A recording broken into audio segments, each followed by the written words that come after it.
ఊహించని విషాదం, చిన్న నిర్లక్ష్యం ఎన్నో కుటుంబాలకు తీరని శోకాన్ని మిగిల్చింది. కన్నవారి కడుపు కోతకు కారణమైంది. టిప్పర్ డ్రైవర్ నిర్లక్ష్యం ఓవర్ స్పీడ్తో ఆర్టీసీ బస్సును ఢీకొట్టింది. ఘటనలో 19 మంది చనిపోయారు. బస్సులోని పదుల సంఖ్యలో ప్రయాణికులు గాయపడ్డారు. తెల్లవారుజామున జరిగిన ఈ ఘోర రోడ్డు ప్రమాదం అందరినీ ఉలిక్కి పడేలా చేసింది. తాండూరు నుంచి బయలుదేరిన బస్సు ఉదయం 5 గంటల టైంలో మీర్జాగూడ రాగానే కంకర లోడ్తో వస్తున్న ఓ టిప్పరు ఢీకొట్టింది. ఆఫీసులు, కాలేజీల కోసం సిటీకి పయనమైన వారికి అదే చివరి ప్రయాణంగా మారింది. బస్సుపైకి టిప్పర్ లారీ మృత్యు రూపంలో దూసుకొచ్చి 19 మంది ప్రాణాలను బలి తీసుకుంది. రంగారెడ్డి జిల్లా మీర్జాపూర్ దగ్గర ఆర్టీసీ బస్సును టిప్పర్ ఢీకొన్న ఘటనలో అమాయకుల ప్రాణాలు గాల్లో కలిసిపోయాయి. వారిపై కుటుంబ సభ్యులు పెట్టుకున్న ఆశలన్నీ అడియాశలయ్యాయి. చాలా మంది ప్రయాణికులు కంకరలో కూరుకుపోయారు. ఘటనలో పోలీసుల వివరాల ప్రకారం ఇప్పటివరకు 19 మంది చనిపోయారు. పలువురు ప్రయాణికులు తీవ్రంగా గాయపడ్డారు. మృతుల్లో bus driver Dastagiri, tipper driver కూడా చనిపోయినట్టు పోలీసులు తెలిపారు. ప్రమాదం సమయంలో బస్సులో మొత్తం 70 మంది వరకున్నారు. చనిపోయిన వారిలో 12 మంది మహిళలు, ఒక చిన్నారి ఉన్నారు. క్షతగాత్రుల ఆర్తనాదాలతో ఆ ప్రాంతమంతా మారుమోగింది. TS 34 TA 6354 number RTC bus Tandur నుంచి హైదరాబాద్ వెళ్తుండగా ఈ ప్రమాదం జరిగింది. తాండూరులో ఉదయం 4 గంటల 40 నిమిషాలకి బయలుదేరింది. అక్కడ 30 మందికి పైగా ఉద్యోగులు, కాలేజీకి వెళ్లే స్టూడెంట్స్ ఎక్కారు. తర్వాత స్టాప్లో ఎక్కిన వారితో ఆ సంఖ్య 70కి చేరింది. స్టూడెంట్స్ హైదరాబాద్లోని పలు కాలేజీల్లో చదువుతున్నారు. నిన్న హాలిడే కావడంతో ఇళ్లకు వెళ్లి తిరిగి సిటీకి వస్తుండగా ఈ ఘటన జరిగింది. రోడ్డు ప్రమాదంతో ఉదయం హైదరాబాద్ బీజాపూర్ హైవేపై భారీగా ట్రాఫిక్ జామ్ అయింది. చేవెళ్ల వికారాబాద్ మార్గంలో పెద్ద ఎత్తున వాహనాలు నిలిచిపోయాయి.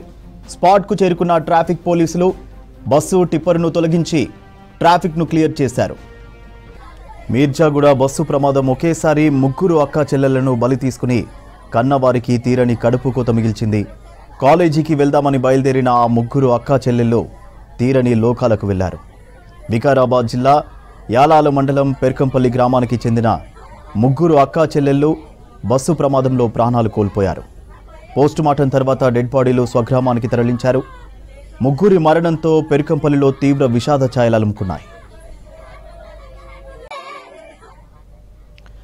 తనూష, సాయిప్రియ, నందిని మృతదేహాలను చూసి కుటుంబ సభ్యులతో పాటు గ్రామస్తులు బోరున విలపించారు. వారి తండ్రి, తమ్ముడు, అక్క మృతదేహాలను చూసి గుండె లవ్విసేలా రోదించారు.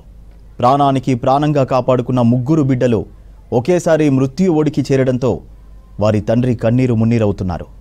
3 అక్కలు ఒకేసారి దూరం కావడంతో ఆవేదనలో సొమ్మసిల్లి పడిపోయాడు వారి తమ్ముడు మురళి. 3 చెల్లెళ్ళు దూరమయ్యారని, ఒక్కదాన్నే మిగిలానంటూ వారి అక్క రోదిస్తున్నారు.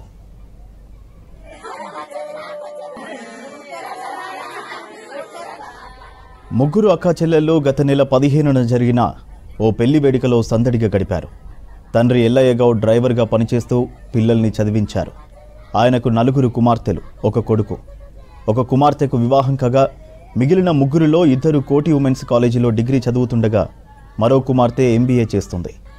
ఇవాళ జరిగిన రోడ్డు ప్రమాదంలో విగత జీవులుగా మారడంతో ఆ కుటుంబం, బంధువులు శోకసంద్రంలో మునిగిపోయారు. ఏం చేశారు హైదరాబాద్?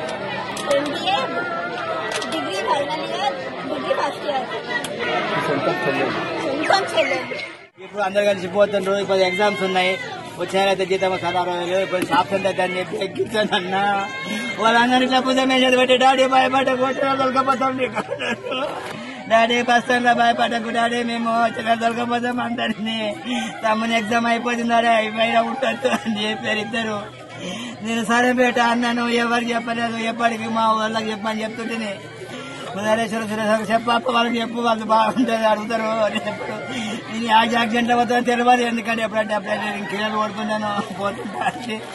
నువ్వు భయపడకు డాడీ, నేను ఎక్కించుకొని పోతాం, నువ్వు దొరకపోతాం మా మమ్మీకి అని చెప్పారు.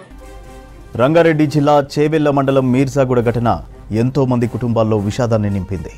కొన్ని కుటుంబాల్లో పిల్లలు తల్లిదండ్రులను కోల్పోతే మరికొన్ని కుటుంబంలో తల్లిదండ్రులు పిల్లలను కోల్పోయారు. బస్సు ప్రమాదంలో వికారాబాద్ జిల్లా యాలాల మండలం హజ్పూర్ గ్రామానికి చెందిన భార్యాభర్తలు బందప్ప, లక్ష్మి చనిపోయారు. దీంతో వారిద్దరి కూతురులు అనాథలయ్యారు. తల్లిదండ్రుల కోసం కన్నీరు మున్నీరవుతున్నారు. ఇదే విషయంపై మరిన్ని వివరాలు అనిల్ అందిస్తారు. మీర్జాగూడ బస్సు ప్రమాదంలో ఒక్కొక్కరిది ఒక్కొక్క కన్నీటి గాథ, అందులో ఎవరిని తలిచినా కూడా ఒక్కొక్కరిది ఒక్కొక్క కన్నీటి గాథ కనిపిస్తుంది. అయితే ఈ వికారాబాద్ జిల్లా యాలాల్ మండలం హజీపూర్ గ్రామానికి చెందినటువంటి తన తల్లి లక్ష్మమ్మ, తండ్రి బద్దప్ప ఇద్దరిని కోల్పోయినటువంటి ఇద్దరు పిల్లలు అమ్మాయిలు మనతో పాటు ఉన్నారు. సో వారు ఎందుకు ఈ బస్సు ప్రమాదం అంటే బస్సులో ఎక్కారు, ఎటు వెళ్తున్నారు, సో వీరికి ఎప్పుడు తెలిసింది వారిని అడిగి తెలుసుకుందాం. సో ఏం పేరమ్మా? శివనీలం. ఎవరు అంటే మీ అమ్మ నాన్న ఎట్లా వెళ్ళారు ఉదయం బస్సులో ఎక్కి? అంటే పొద్దున్న అంటే అమ్మకి హెల్త్ బాగాలేకుంటే సిటీ వచ్చిండ్రు, వాళ్ళు చూపించుకుందామని వచ్చిండ్రు.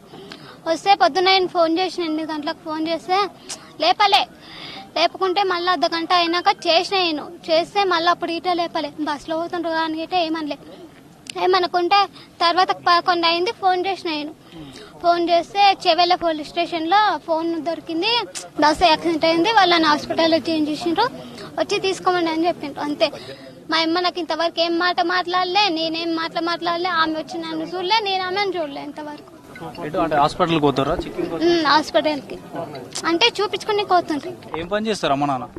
వ్యవసాయం. మేమిద్దరం అక్క చెల్లెళ్ళం అంతే. భవాని. ఇప్పుడు చూసారా మరి లోపల చూడనిచ్చారా? ఏం పేరు నాన్నకి? భవాని. ఎప్పుడు మాట్లాడారు అమ్మతో పొద్దున ఏ టైంకి? అయినా మాట్లాడినావా నైట్? సో చూడొచ్చు, ఇద్దరు అమ్మాయిలు కూడా వీరి యొక్క ఇద్దరు తల్లిదండ్రులు కూడా కోల్పోయారు. లక్ష్మి తల్లి, బద్దప్ప తండ్రి ఇద్దరు కూడా చనిపోయారు. కూలి పని చేసుకుంటున్నారు. సో కొద్దిగా అనారోగ్య సమస్యల వల్ల హైదరాబాద్కి కొన్ని టెస్టుల కోసం అని బయలుదేరారు. ఉదయం 7 గంటలకంటే వీరు దాదాపు లేచి ఉంటారు. ఈ చిన్నపాప అయితే చూడలేదని కూడా చెప్తుంది. చివరిగా నిన్న మాట్లాడామంటూ కూడా చెప్తుంది. సో మొత్తానికైతే ఈ యొక్క మిర్జాగూడ వద్ద జరిగినటువంటి బస్సు ప్రమాదం ఒక్కొక్కరిది ఒక్కొక్క కన్నీటి కాదా. ఒక కుటుంబంలో ముగ్గురు, ఒక కుటుంబంలో ఇద్దరు, ఒకరు పిల్లలు కోల్పోతే ఒకరు తల్లిదండ్రులు కోల్పోయినటువంటి విషాద గాథ కన్నీటి పర్యంతం చేస్తుంది. సిద్దిక్ అనిల్ విశేషణ చేవల ప్రభుత్వ స్పందన. చేవెళ్ల బస్సు ప్రమాదం మృతుల కుటుంబాలకు సర్కార్ 7 లక్షల ఎక్స్గ్రేషియా ప్రకటించిందన్నారు మంత్రి పొన్నం ప్రభాకర్. గాయపడిన వారికి 2 లక్షలు ఇవ్వనున్నట్టు తెలిపారు. ఘటనపై సర్కారు విచారణకు ఆదేశించిందన్నారు. ప్రభుత్వం ఎన్ని నిబంధనలు తెచ్చినా ప్రజల నుంచి సహకారం లేనిది ఏమీ చేయలేమన్నారు. రాష్ట్రంలో రోడ్డు ప్రమాదాల నివారణకు R&B నుంచి బ్లాక్ స్పాట్స్ గుర్తించి చర్యలు తీసుకుంటున్నామన్నారు మంత్రి. బస్సుల ఫిట్నెస్పై రవాణా శాఖ సీరియస్ యాక్షన్ తీసుకుంటుందన్నారు. బస్సు ప్రమాదంలో బాధ్యులపై కఠిన చర్యలుంటాయని చెప్పారు పొన్నం. రవాణా శాఖ పక్షాన ఈ సంఘటన మీద విచారణకు ఆదేశించినాం. ఇది ఒక దుర్ఘటన, ఇందులో రాజకీయాలు అనవసరం. సంఘటనలో మరణించిన కుటుంబాలకు ప్రభుత్వం తరఫున 5+2 7 లక్షల రూపాయలు అందిస్తా ఉన్నాం. చికిత్స పొందుతున్న వాళ్ళకు మెరుగైన చికిత్సను అందిస్తూ 2 లక్షల రూపాయల ఆర్థిక సహకారం చేస్తా ఉన్నాం. ఇటువంటి సంఘటనలను పునరావృతం కాకుండా ఉండడానికి తీసుకోవాల్సిన చర్యలన్నీ తీసుకుంటూ ఆ ఎంక్వైరీ నివేదిక వచ్చిన తర్వాత తదుపరి చర్యలు తీసుకోబడతాయి. తప్పకుండా ప్రభుత్వం రోడ్ సేఫ్టీకి సంబంధించి అత్యంత ప్రాధాన్యత ఇస్తూ రోడ్ సేఫ్టీ మీద అనేకమైనటువంటి కార్యక్రమాలు తీసుకుంటా ఉన్నాం. ప్రభుత్వ తరఫున తీసుకుంటున్నప్పటికీ ప్రజల సహకారం కూడా అవసరం. నేను ప్రజలందరికీ విజ్ఞప్తి చేస్తా ఉన్నా, రోడ్ సేఫ్టీ ఈరోజు ఇప్పుడు ఉదాహరణకి టిప్పర్ వల్ల అమాయకమైనటువంటి బస్సులో ప్రయాణం చేస్తున్న 19 మంది ప్రజలు చనిపోయినారు. ఇట్లా రోజుకు తెలంగాణ రాష్ట్రంలో లెక్కల ప్రకారంగా 20 మంది చనిపోతూ ఉన్నారు. అది రోడ్డు వైడనింగ్ కావడం వల్ల కావచ్చు, స్పీడ్ పెరగడం వల్ల కావచ్చు, రోడ్ సేఫ్టీ విధానాలను అవలంబించకపోవడం కావచ్చు, కారణాలు ఏమైనా జరుగుతూ ఉన్నాయి.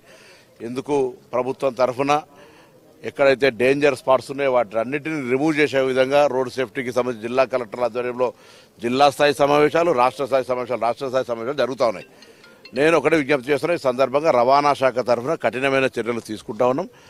ప్రజల సహకారం కూడా కోరుతున్నాం. మీకు ఎక్కడ ఏదైనా తప్పుగా అనిపిస్తుంటే ఏదైనా చర్యలకు సంబంధించి రవాణా శాఖకు సంబంధించి ఫిర్యాదు చేయండి. అక్కడ వినకపోతే నేరుగా రాష్ట్ర స్థాయి అధికారులకు కానీ నా దృష్టి కానీ చేస్తే తప్పకుండా స్పందిస్తాం.